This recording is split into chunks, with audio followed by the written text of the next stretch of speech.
I just came back from a funeral for the man that I consider my father. On March 22nd at 4 p.m., my father was talking to my mother in a rehab facility. He started coughing and then he fell over dead.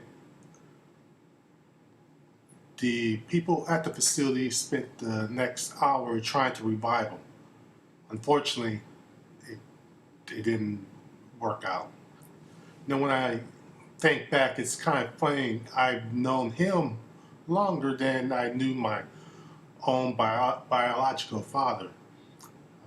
But I remember the first time I saw him, it was before I even met my um, real father.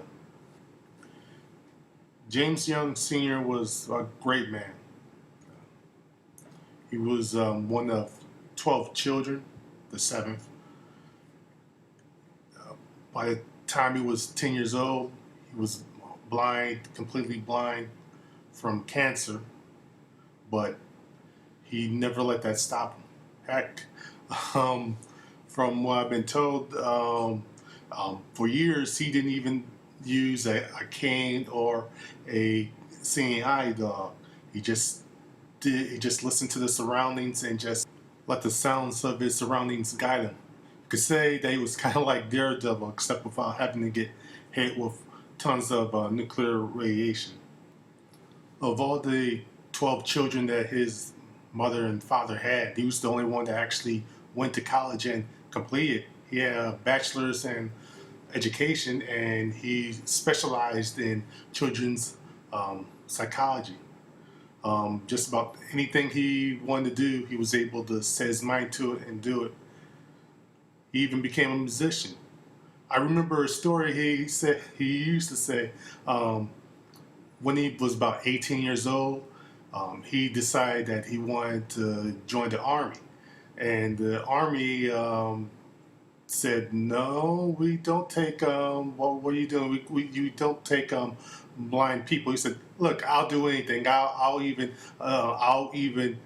cut potatoes. I'll do anything." Another story I remember hearing him say is, he was born in 1945, and by the time he was like a teenager, where the whole segregation thing was going on, and they were starting to integrate into schools. Well, by this time, he was already totally blind, and he ran into some kids, some white kids that were being racist and everything, and he picked up a desk and threw it at the kids. And they really stopped messing with him at that point, because anyone who's willing to is blind and is willing to throw an entire desk at you is capable of anything, and he was capable of anything. If I'm honest and I look at myself and my personality, I notice that I have a lot of I've gained a lot of qualities from him. He's laid back, but he was also outgoing. Well, I'm not outgoing, but I am pretty laid back. Also, I'm a hard worker, and he was always a hard worker, and I always admired that about him. And he always instilled in me the sense of hard work. And if I have been, if I have a problem or financial issue, to find a way to work through it, to achieve it. For example, he always loved music, and he loved different kinds of music. And I think that's how I also developed my, let's say, eclectic sense of music. I remember as a kid, I would hear R&B, I would hear even reggae sometimes. The only music he didn't seem to like was probably like heavy metal or rap. But he had a real intense passion for music. He even became a, a musician, and I knew him more as playing the saxophone. And he played on different albums in the background. He played for uh, Billy Stewart and Quincy Jones and some others. Because I remember as a little kid, he even bought a record and he had us turn turn the record over and his name was right there. And I have a passion in art, and have had that passion since a little bit he before I met him, and I still have that passion today, and I'm still working hard at it. And I I owe a lot of that to him and my mom. And even though I failed countless times in art, I still go at it with the same gusto that he went at anything he wanted in his life. Another thing that I really admired about him was his sharp mind.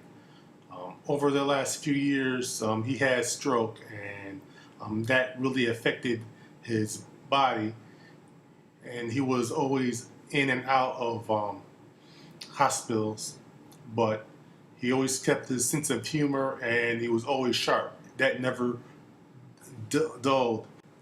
I last visited him the Wednesday or Thursday before last, and this past Saturday he passed away. It's odd because before about a couple hours before I found out that he had died, I actually had a dream. He was he was back home with my mom, and he was up and about and doing everything. And then, after about an hour after I woke up, my mom, and my older brother came by and told me that he had passed away. Even though he and my mom said that they were proud of me, I still have some regrets. Um, he always loved fishing, bowling, and traveling and things like that. And um, I I just hope that he will get better, and then I can go on a fishing trip with him because I never did that. And that's one thing I regret. Another thing I regret is um, at some point I want to get married, and he's never now going to go to my wedding, or if I have kids, he's never going to see them grow up. So from this point on, I've decided that I'm going to try to do something greater with my life. I'm going to try and make a difference. I'm going to try to be a better son, brother, and uncle. I miss him.